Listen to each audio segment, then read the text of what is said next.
Chloe Sterling had always lived by spreadsheets and schedules, finding comfort in the predictable rhythm of data points and statistical analysis. At 28, she built a reputation as one of the most efficient data scientists in her firm, approaching problems with surgical precision and leaving little room for chaos or spontaneity. Her apartment reflected this philosophy. Minimalist, organized, every surface clear except for her laptop and a single, perfectly aligned coffee mug. That's why inheriting her grandfather Arthur's rambling suburban house felt like inheriting a beautiful disaster. The three-bedroom colonial sat on nearly an acre of overgrown gardens, its rooms cluttered with half-finished inventions, peculiar gadgets, and the accumulated mysteries of a retired high school science teacher who'd spent 40 years encouraging teenagers to think outside the beaker.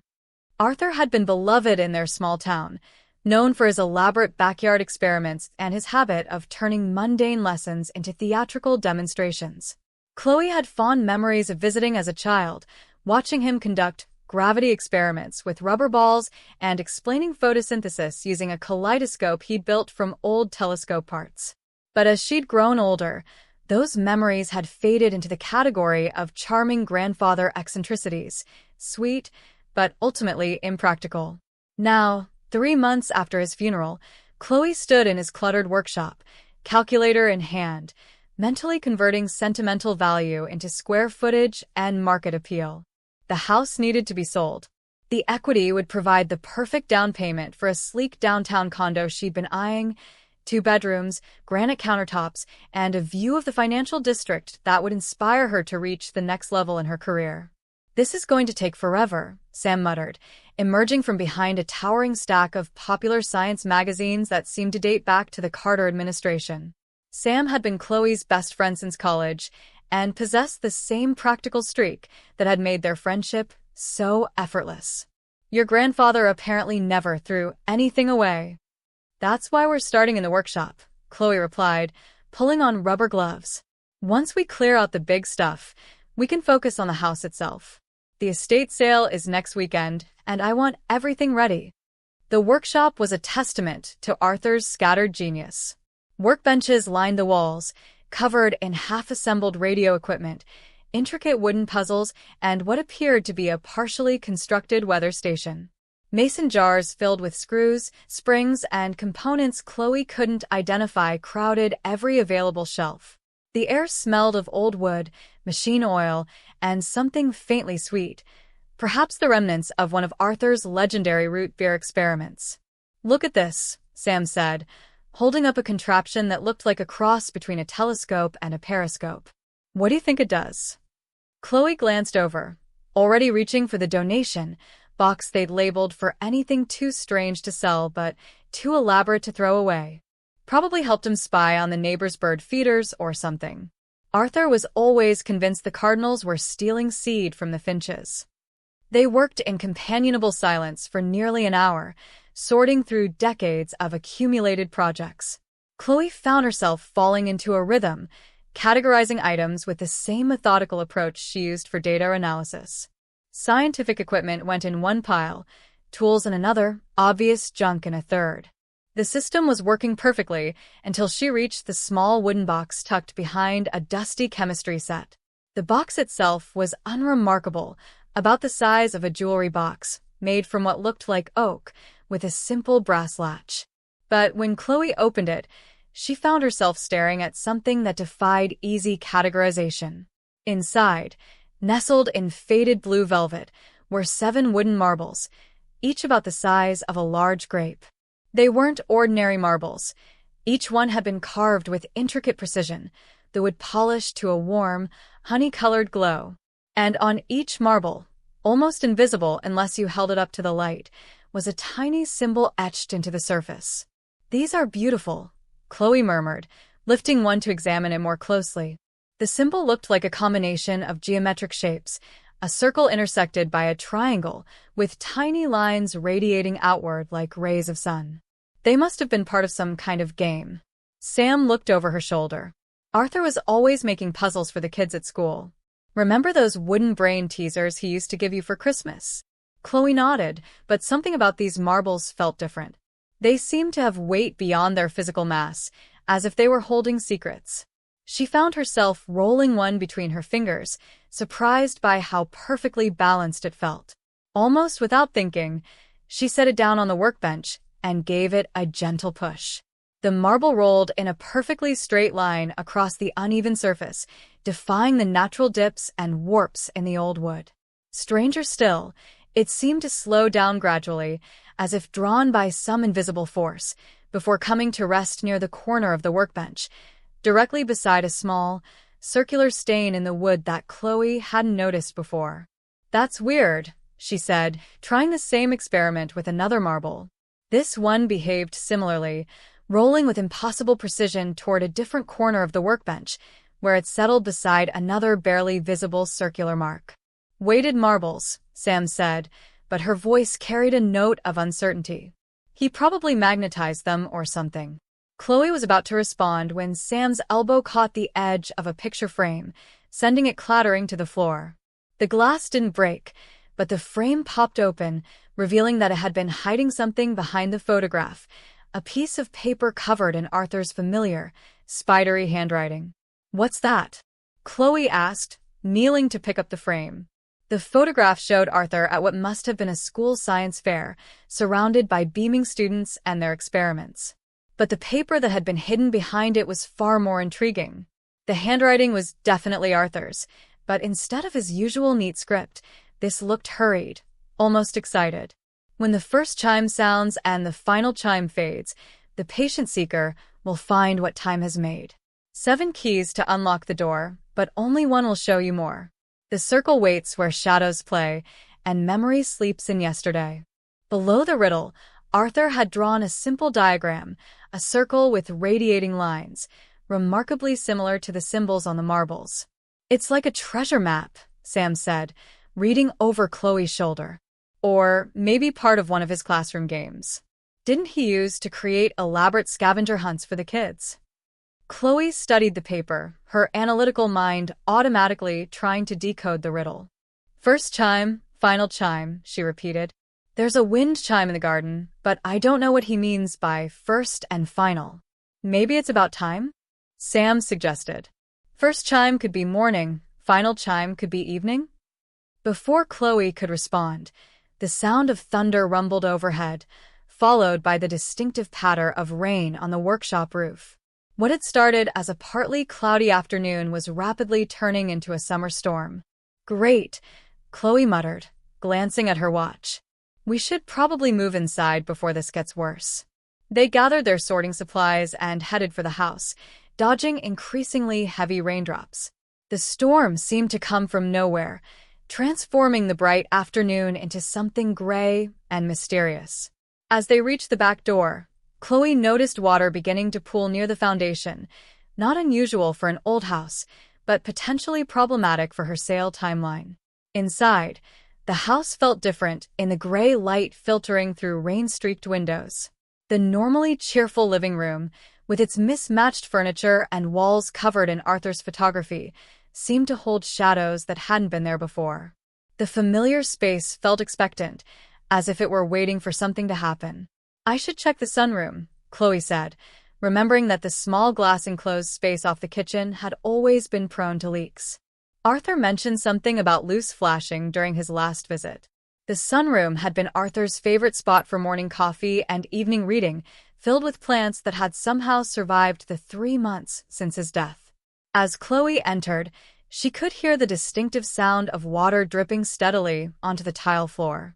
A small stream was running down the inside of the north-facing window, pooling behind the large ceramic planter that held Arthur's prized jade plant. "Help me move this," she called to Sam, gripping one side of the heavy planter. "I need to see how bad the leak is." Together, they shifted the planter away from the window, revealing not just water damage, but something far more intriguing. Set into the tile floor, exactly where the planter had been sitting, was a circular brass plate about the size of a dinner plate.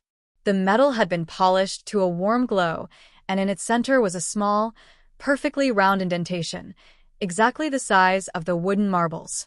"Chloe," Sam whispered, her voice filled with a mixture of excitement and unease. This isn't a coincidence. Chloe stared at the brass plate, her mind racing. The circular indentation was too precise to be decorative, too purposeful to be accidental. And the timing of the storm, forcing them inside just as they discovered the riddle and the marbles, felt orchestrated in a way that made her skin prickle with goosebumps. "It's just a quirky floor decoration," she said, but even as she spoke, she was reaching into her pocket for the wooden box. Arthur always liked unusual details. The marble she'd been carrying seemed to warm in her palm as she held it above the brass plate. The symbol carved into its surface, the circle with radiating lines, seemed to pulse with its own inner light in the gray afternoon.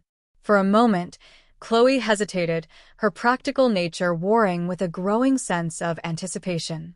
Then, almost without conscious decision, she placed the marble into the indentation. The effect was immediate and breathtaking. The moment the marble settled into place, a soft, melodic chime rang out from somewhere deep within the house. Not the harsh clang of a doorbell or the tinny sound of a wind chime, but something pure and resonant, like the note of a perfectly tuned bell. The chime was followed by another, slightly different in tone, then another, creating a cascade of harmonious sounds that seemed to move through the house like a musical wave.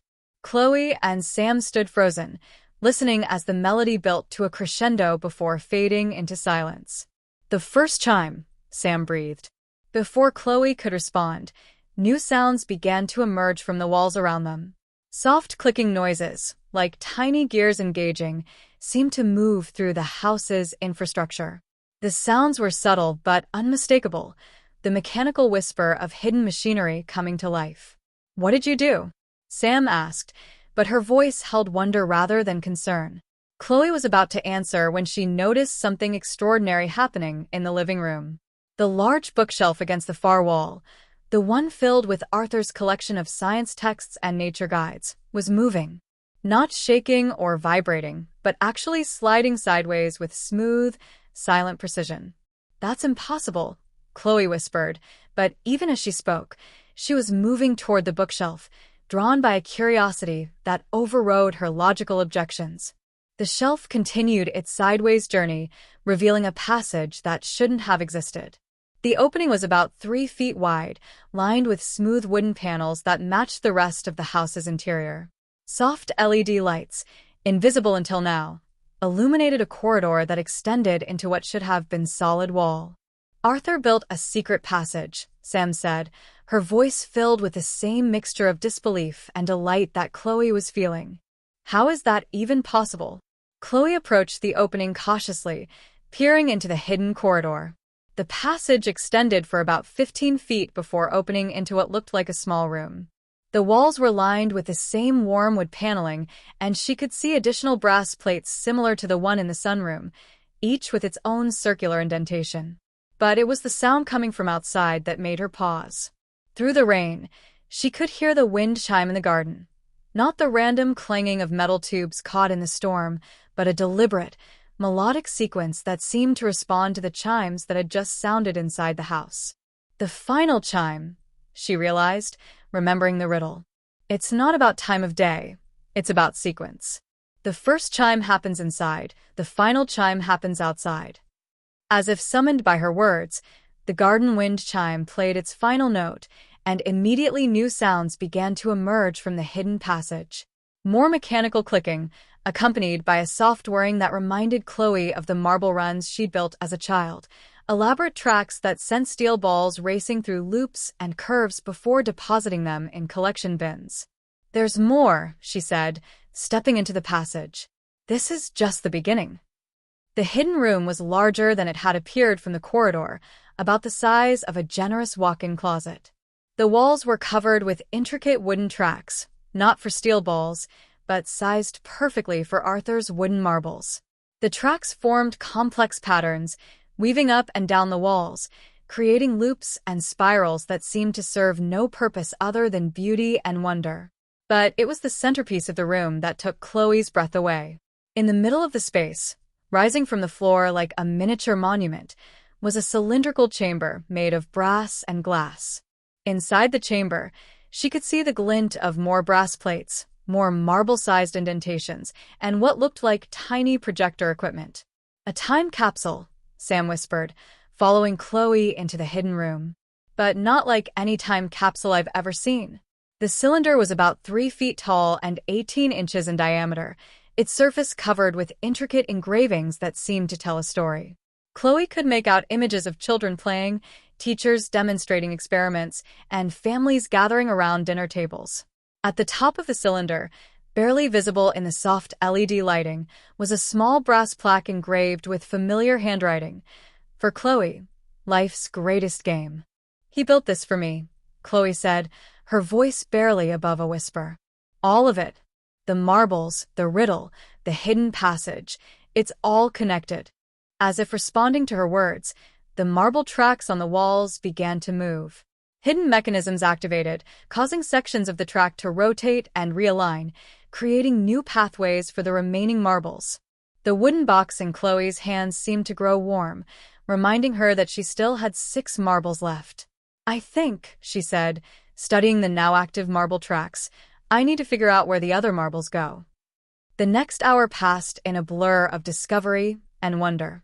Each marble, when placed in the correct brass plate, triggered new mechanisms and revealed new passages. The house, which Chloe had thought she knew intimately, proved to be a masterpiece of hidden engineering. The second marble, with its symbol resembling a spiral, activated a track that led to Arthur's study, where a section of the wall panel slid away to reveal a collection of photographs, pictures of Chloe at every age, from her first steps to her college graduation, each one annotated with Arthur's proud, loving commentary. The third marble triggered a mechanism in the kitchen, where a section of the island's base opened to reveal a small chamber filled with Arthur's handwritten recipes, not just for food, but for happiness, curiosity, and wonder. Each recipe was written in his characteristic style, mixing practical instructions with philosophical observations. The fourth marble activated something in the garden, where hidden tracks ran beneath the overgrown flower beds, creating a marble run that wound through the entire yard before depositing the marble in a collection point near the old oak tree. By the time Chloe placed the 7th and final marble, the house had been transformed into something magical. Hidden tracks connected every room, brass plates glowed with soft internal light, and the sound of moving marbles created a gentle, rhythmic music that seemed to breathe life into the old colonial. And at the center of it all, the brass and glass cylinder in the hidden room began to hum with subtle energy. "I think," Chloe said, her voice filled with anticipation, "it's time to open the time capsule." The cylinder responded to her approach, its brass surface warming under her touch. As she placed her hand on the engraved plaque, the chamber's glass walls suddenly filled with light, and a voice emerged from hidden speakers, Arthur's voice, warm and familiar and impossibly present. "Hello, my dear Chloe," the voice said, and suddenly Arthur's face appeared in the glass, not as a photograph, but as a 3-dimensional hologram that seemed to look directly at her. "If you're hearing this, then you've successfully completed the first level of the game." Chloe collapsed into a nearby chair, overwhelmed by the sight of her grandfather's face and the sound of his voice. Tears began to stream down her cheeks, tears of astonishment, of grief, of joy, and of something else she couldn't quite name. "I know you're probably thinking this is all very impractical," holographic Arthur continued, his eyes twinkling with familiar mischief. "After all, you're a data scientist. You live in a world of logic and efficiency. But I've been watching you, my dear, and I think you've forgotten something important." The hologram seemed to step closer, his expression growing more serious. "You've forgotten how to play." "That's not true," Chloe whispered, but even as she spoke, she knew he was right. When was the last time she'd done something purely for joy? When had she last embraced wonder over practicality? "Life," Arthur continued, "is the greatest game ever invented. It's full of hidden passages, secret codes, and treasure waiting to be discovered. But you can't find any of it if you're too busy trying to organize it all into neat little categories." The hologram gestured toward the marble tracks surrounding them. "This house, this game, it's my gift to you. Not money, not property, but permission to be curious again. permission to believe in magic, even when it doesn't make logical sense. As Arthur spoke, new images began to appear in the glass, memories of their time together, moments Chloe had forgotten or dismissed as childhood fantasies. Building snow forts that were actually architectural marvels. Conducting experiments in the kitchen that produced both edible results and valuable lessons about chemistry. Evening walks through the garden where Arthur would spin elaborate stories about the secret lives of plants. Every invention in this house, Arthur said, every puzzle and hidden mechanism was designed to remind you that the world is full of wonders waiting to be discovered. You just have to be willing to look beyond the surface. The hologram began to fade, but Arthur's voice remained strong. This is just the beginning, my dear. The house holds dozens of levels, each one more wonderful than the last. But you can only discover them if you're willing to play. I don't know how, Chloe whispered, her voice breaking. You start, Arthur's voice replied, warm with love and infinite patience, by staying curious. The hologram disappeared, leaving Chloe alone with Sam in the hidden room. But the marble tracks continued to move, the brass plates continued to glow, and the sound of distant chimes suggested that the game was far from over. I can't sell this house, Chloe said, her voice stronger now. How can I sell something like this? Sam smiled, her eyes bright with shared wonder.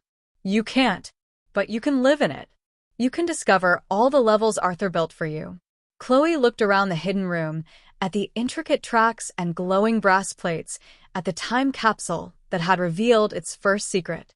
For the first time in years, she felt truly excited about the future, not because it was planned or predictable, but because it was full of mysteries waiting to be solved. There's so much more, she said, pulling out her phone and opening the camera app. I have to document this. I have to share this with people. A new project? Sam asked. A new life, Chloe replied, her mind already racing with possibilities. Arthur was right. I've been so focused on organizing life that I forgot to live it. But this house, this game, it's going to change everything. As if responding to her words, the marble tracks began to play a new melody, and somewhere in the distance, Chloe could hear the sound of new mechanisms activating. The game was far from over, and for the first time in years, she couldn't wait to see what would happen next. The data scientist who had entered the house that morning was gone, replaced by someone who understood that the most valuable discoveries couldn't be quantified or categorized. They had to be experienced, embraced, and shared with wonder. The greatest game had begun, and Chloe was finally ready to play. The weeks following the discovery of the time capsule passed in a blur of exploration and wonder. Each day brought new revelations about the intricate game Arthur had constructed. The house seemed to respond to Chloe's presence, revealing new pathways and puzzles with each marble she placed. The second level had been triggered entirely by accident.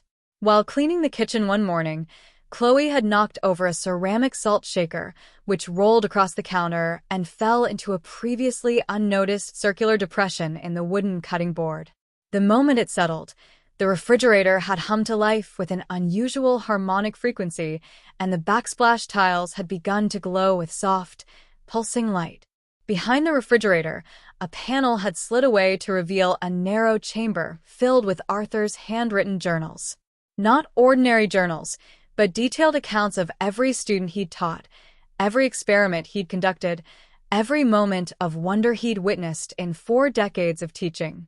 Each entry was accompanied by sketches, photographs, and what appeared to be scientific observations about the nature of curiosity itself. He was studying joy, Chloe had whispered to Sam as they'd pored over the journals. Like it was a legitimate scientific phenomenon. And perhaps it was. The journals contained detailed notes about what Arthur called wonder triggers, specific combinations of surprise, beauty, and discovery that could transform a person's entire outlook on life. He'd documented thousands of such moments, from the expression on a child's face when they first saw a butterfly emerge from a chrysalis to the quiet satisfaction of solving a particularly elegant mathematical equation.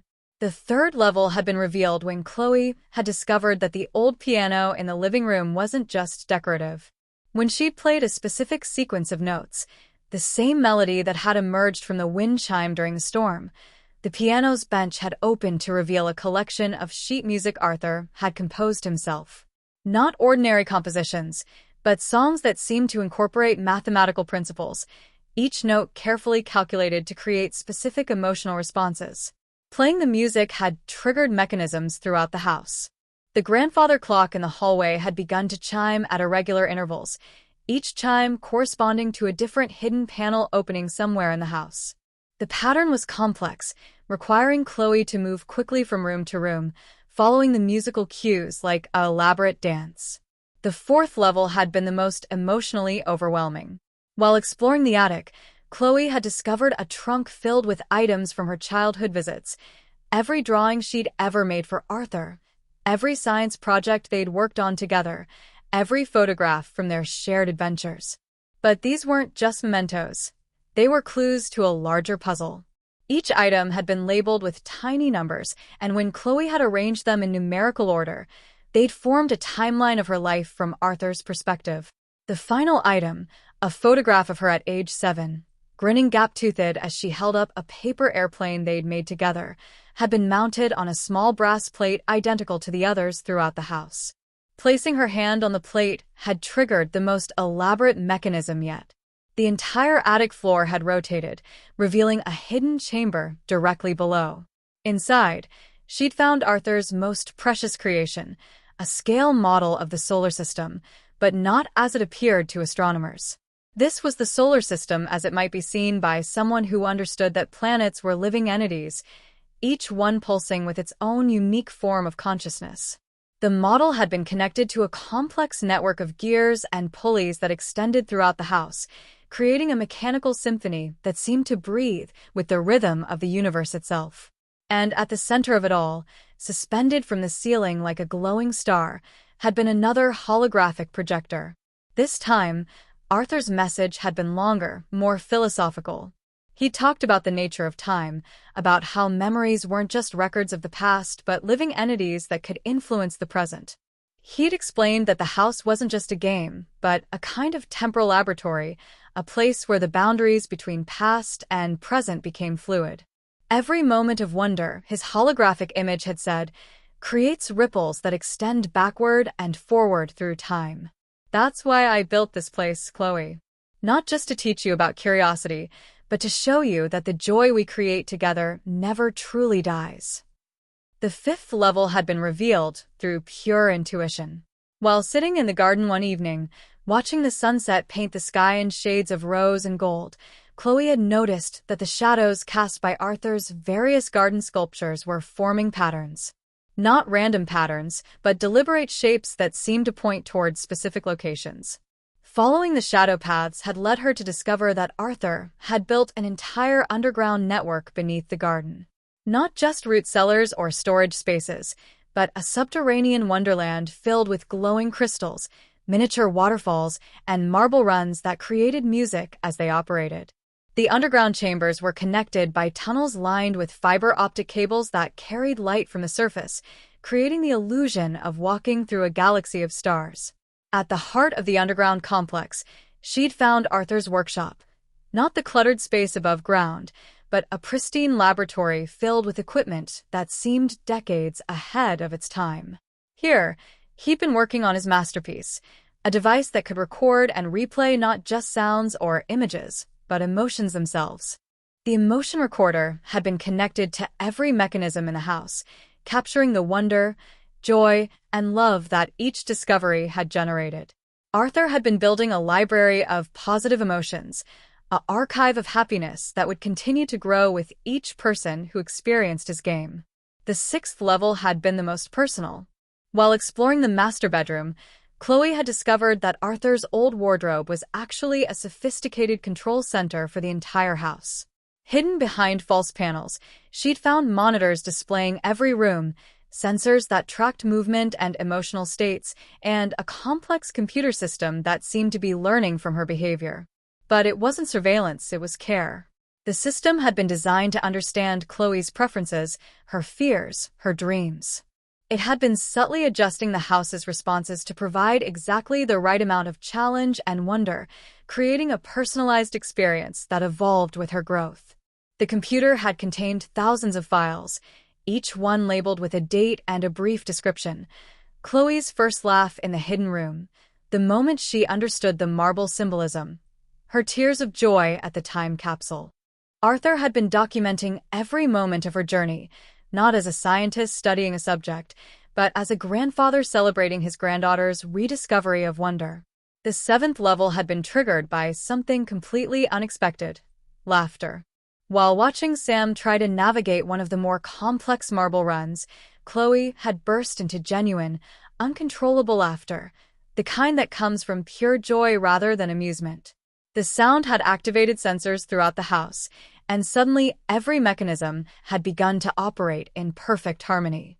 The marble runs had accelerated their pace, creating a symphony of rolling spheres and chiming brass. The holographic projectors had activated simultaneously, filling every room with ghostly images of Arthur at different stages of his life. The underground crystal chambers had pulsed with increased intensity, casting rainbow patterns on the walls above. And in the center of it all, the original time capsule had opened further, revealing additional chambers filled with gifts Arthur had prepared for specific milestones in Chloe's journey. There were books he'd written about the science of wonder, blueprints for inventions that existed nowhere else on Earth, and letters addressed to the woman he'd hoped she would become. But the most precious gift had been the revelation that she wasn't alone in this journey.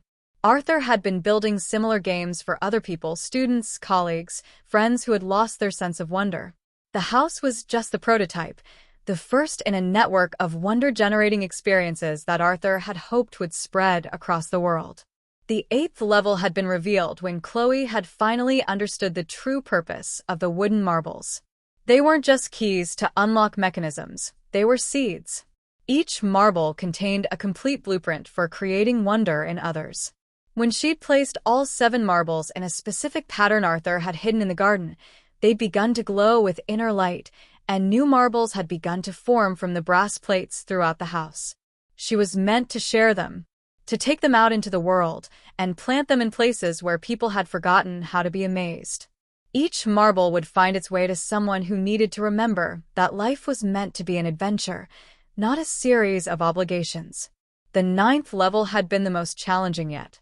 Arthur had hidden a puzzle that required her to use everything she'd learned about wonder, curiosity, and the interconnectedness of all things.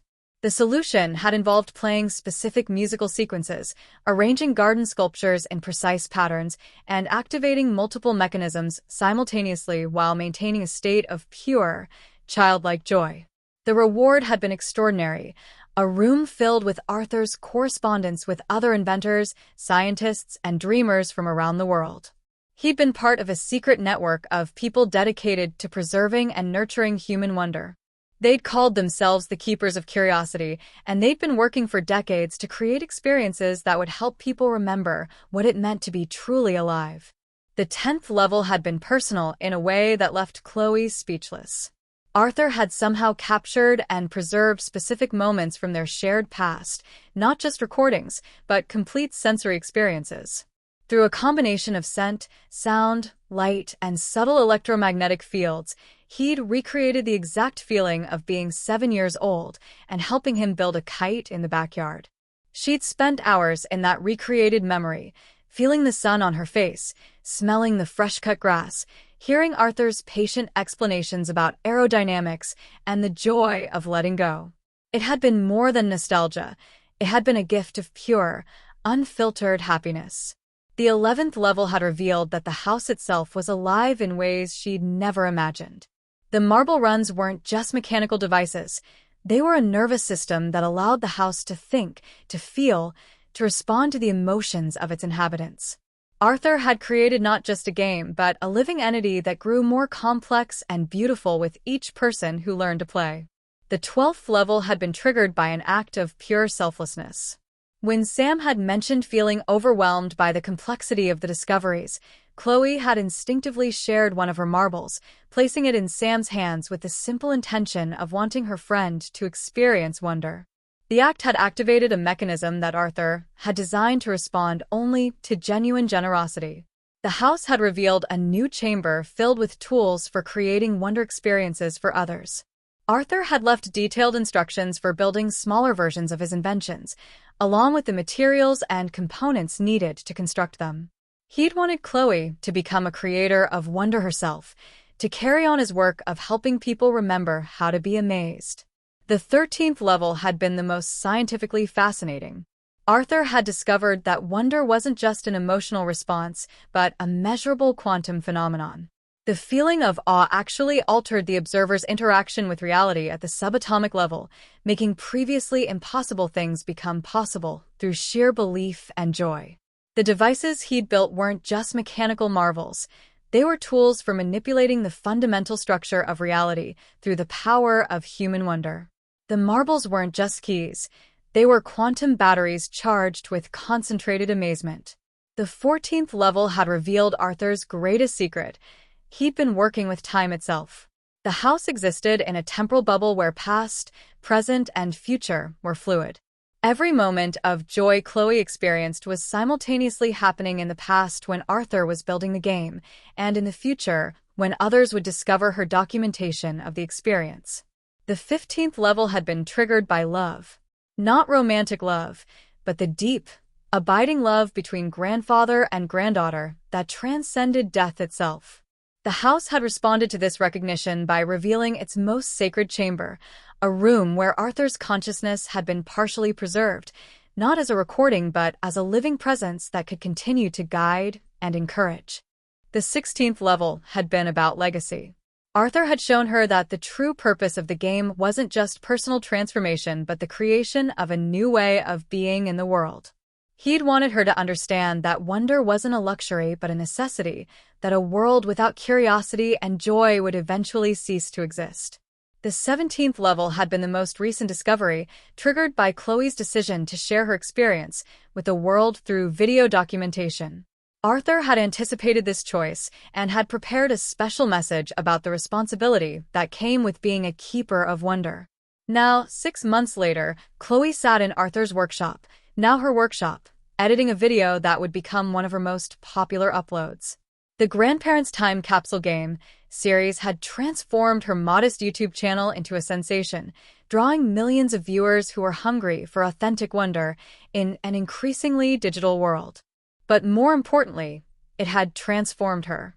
The house had revealed 23 levels so far, each one more intricate than the last. She'd discovered hidden rooms, secret gardens, and mechanisms that seemed to operate on principles that defied conventional physics. The marble runs had evolved into something resembling a living nervous system, connecting every part of the house in an intricate web of cause and effect. Each discovery had taught her something new about curiosity, about wonder, about the joy of not knowing what comes next. She'd learned to embrace mystery rather than solve it, to play rather than analyze, to live rather than simply exist. The old Chloe would have been frustrated by the inefficiency of it all. The new Chloe couldn't imagine living any other way. People from around the world had begun visiting the house, each one drawn by their own need to remember what it meant to be amazed. Some came as skeptics and left as believers. Others arrived broken by life's disappointments and departed with renewed hope. All of them left with marbles of their own, seeds of wonder that they would plant in their own communities. Sam had become her partner in this new mission, helping to document the experiences and guide visitors through their own journeys of discovery. Together, they'd begun to identify others who might be ready to become keepers of wonder themselves. The house had become more than a home. It had become a beacon for those who refused to accept that adulthood meant the death of imagination. It was a place where the impossible became routine, where magic was revealed to be the most practical force in the universe, and where the game of life was played with the serious joy it deserved. As Chloe put the finishing touches on her latest video, she heard the familiar sound of marbles beginning to move through the walls, a sign that the house had something new to show her. She saved her work, closed her laptop, and headed toward the sound with the eager anticipation of a child on Christmas morning. After all, the greatest game was still being played, and every day brought new levels to discover. Outside, the wind chime in the garden played its evening melody, and somewhere in the house, Brass plates began to glow with warm, inviting light. The game would continue tomorrow, and the day after that, and for all the days to come. Arthur had been right about life being the greatest game ever invented. And Chloe was finally learning how to play, not just for herself, but for everyone who had forgotten that wonder was their birthright. The data scientist who had entered the house 6 months ago was gone, replaced by something far more valuable, a keeper of curiosity, a guardian of wonder, and a living reminder that the most important discoveries couldn't be quantified or categorized. They had to be experienced, embraced, and shared with the kind of generous joy that made the impossible possible. The greatest game had begun, and it would never end.